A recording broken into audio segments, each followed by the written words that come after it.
Capítulo 11. À noite, dei um passeio rápido pelas costas de Reykjavik e voltei cedo para deitar-me em minha cama de tábuas grandes, onde adormeci num sono profundo. Quando acordei, ouvi meu tio falando muito na sala ao lado. Levantei-me imediatamente e apressei-me em ir ao seu encontro. Falava em dinamarquês com um homem alto e vigorosamente esbelto. O rapagão devia ter uma força incomum. Seus olhos pareceram-me inteligentes numa cabeça muito grande e um tanto ingênua. Eram de um azul sonhador. Seus longos cabelos, que passariam por ruivos na Inglaterra, caíam nos ombros atléticos. O indígena tinha movimentos flexíveis, mas mexia pouco os braços, como um homem que ignorasse ou desdenhasse a linguagem dos gestos. Tudo nele revelava um temperamento dos mais calmos, não indolente, mas tranquilo. Sentia-se que nada pedia a ninguém, que trabalhava para sua comodidade e que, nesse mundo, sua filosofia não podia ser surpreendida ou perturbada. Percebi as nuances daquele temperamento pela forma como o islandês ouvia a verborragia ardente de seu interlocutor. Estava de braços cruzados, imóvel, em meio às inúmeras gesticulações de meu tio. Para negar sua cabeça virava da esquerda para a direita, para afirmar inclinava-se tão pouco que seus longos cabelos mal se mexiam. Uma economia de movimentos que beirava a avareza. Se eu visse aquele homem, nunca adivinharia sua profissão de caçador, nunca devia amedrontar a caça, mas então, como a pegava? Tudo se esclareceu quando o Sr. Fridriksson me disse que o tranquilo personagem não passava de um caçador de eider, pássaro cuja penugem constitui a grande riqueza da ilha. De fato, essa penugem chamava-se edredom, e não é preciso muito movimento para pegá-la. Nos primeiros dias de verão, a fêmea do eider, espécie de pato bonito, vai construir seu ninho entre os rochedos dos fiordes, cuja costa é franjada. Construído o ninho, forra-o com plumas finas que arranca do ventre. Logo chega o caçador, ou melhor, o negociante, pega o ninho, e a fêmea faz tudo de novo. Isso continua até que sua penugem acabe. Quando a fêmea está completamente depenada, cabe ao macho arrancar as suas penas. Como sua penugem é dura e grosseira, o caçador não se dá ao trabalho de roubar o leito da ninhada, o pássaro consegue assim concluir seu ninho. A fêmea põe os ovos, os passarinhos nascem, e no ano seguinte recomeça a coleta do edredom. Ora, como o eider não escolhe para seu ninho as rochas escarpadas e sim as rochas fáceis e horizontais que vão se perder no mar, o caçador islandês conseguia exercer sua profissão sem grande agitação. Não passava de um fazendeiro que não era obrigado a semear nem a ceifar, apenas a colher. O personagem grave, fleumático e silencioso chamava-se Hans Bieck, fora recomendado pelo Sr. Fridriksson. Era nosso futuro guia. Suas maneiras contrastavam singularmente com as de meu tio. Entenderam-se, entretanto, com facilidade. Nem os dois se importava com o preço, o primeiro, pronto a aceitar o que lhe fosse oferecido, e o segundo, pronto a dar o que lhe pedissem. O resultado do acordo foi que Hans se comprometeu a conduzir-nos à cidadezinha de Stapi, situada na costa meridional da península do Snæfell, justamente ao pé do vulcão. Eram cerca de 22 milhas, por terra, uma viagem de 2 dias de acordo com meu tio. Mas, quando soube que se tratava de milhas dinamarquesas de 24.000 pés, teve de refazer seus cálculos e, visto as más condições dos caminhos, contar com 7 ou 8 dias de marcha.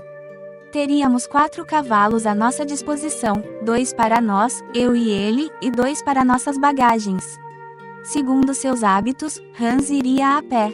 Conhecia perfeitamente aquela parte da costa e prometeu pegar o caminho mais curto. Seu compromisso com meu tio não acabaria em Stapi, ficaria à sua disposição o tempo necessário às excursões científicas por 3 Risdales por semana. No entanto, foi combinado expressamente que o guia seria pago todo sábado à noite, condição sine qua non do contrato. Acertaram a partir do dia 16 de junho. Meu tio quis pagar-lhe um sinal, mas o caçador recusou com uma palavra. Efie, disse, depois, traduziu-me o professor, para minha edificação. Concluído o contrato, Hans retirou-se, homem interessante, que nem desconfia do papel maravilhoso que o destino reservou para ele, exclamou meu tio, então vai nos acompanhar, sim, Axel, até o centro da Terra. Dispunhamos ainda de 48 horas. Para meu grande pesar, tivemos de empregá-las em preparativos. Toda a nossa inteligência foi utilizada para dispor cada objeto da melhor forma possível, os instrumentos de um lado, as armas do outro, as ferramentas num pacote, os víveres no outro, no total 4 grupos. Levávamos os seguintes instrumentos: primeiro um termômetro centigrado de Eigel, graduado até 150 graus, o que me parecia demais ou insuficiente. Demais, se o calor ambiente chegasse a esse ponto, o que nos cozinharia. Insuficiente, se fosse o caso de medir a temperatura das nascentes ou de qualquer outro material em fusão. Segundo, um manômetro de ar comprimido para indicar pressões superiores às da atmosfera no nível do oceano. De fato, um barômetro comum não bastaria, pois a pressão atmosférica deveria aumentar proporcionalmente à medida que descemos abaixo do nível da Terra. Terceiro, um cronômetro de boassona simples de Genebra, perfeitamente acertado conforme o meridiano de Hamburgo. Quarto, 2 bússolas de inclinação e declinação. Quinto, uma luneta de noite. Sexto, 2 aparelhos de Ruhmkorff, que, por meio de uma corrente elétrica, fornecia uma luz muito portátil, segura e fácil de carregar. As armas consistiam em 2 carabinas Purdley More Co. e em 2 revólveres Colt.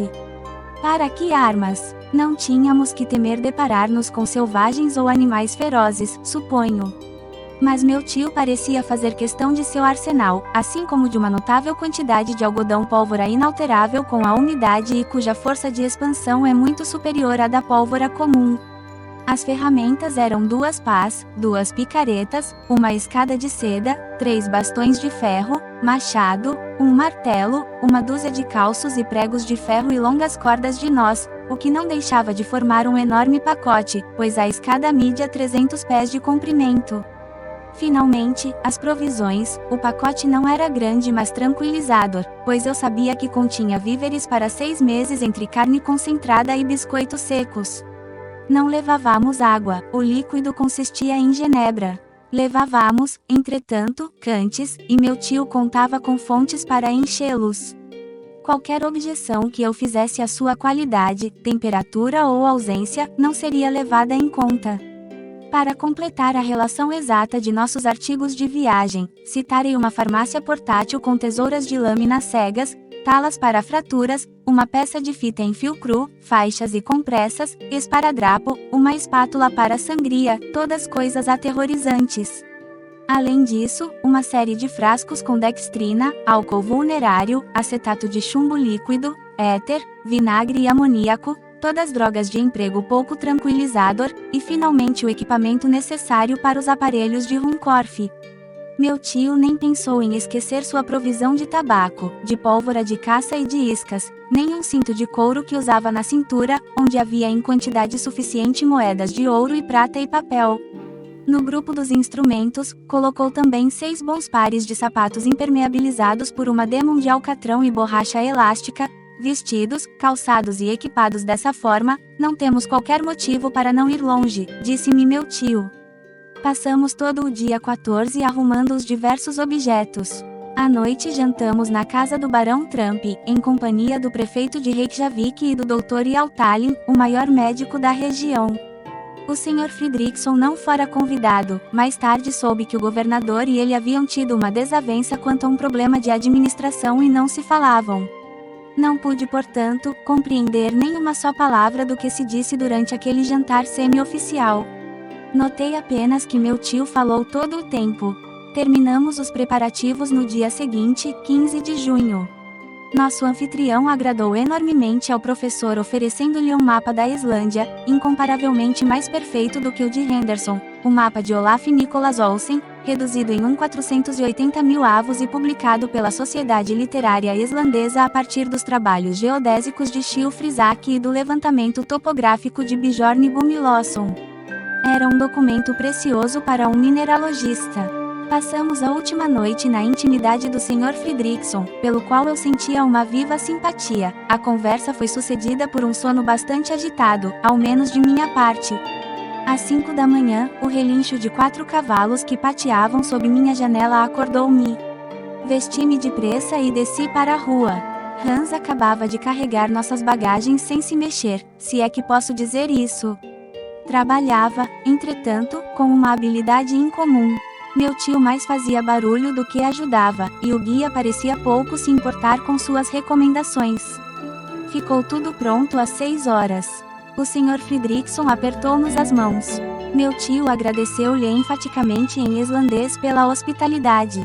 Eu tentei esboçar no meu melhor latim alguma saudação cordial, depois montamos, e o Sr. Fridriksson endereçou-me, com seu último adeus, este verso de Virgílio, que parecia ter sido feito para nós, viajantes de rota incerta, et quacunque viam dederit fortuna sequamur. Obrigado por assistir o vídeo. Se está gostando desse audiolivro, não esqueça de se inscrever no canal, deixar o gostei nesse vídeo e ativar o sininho para não perder os próximos capítulos. Também compartilhe com alguém que vai gostar dessa história. Clique aqui para escutar o próximo.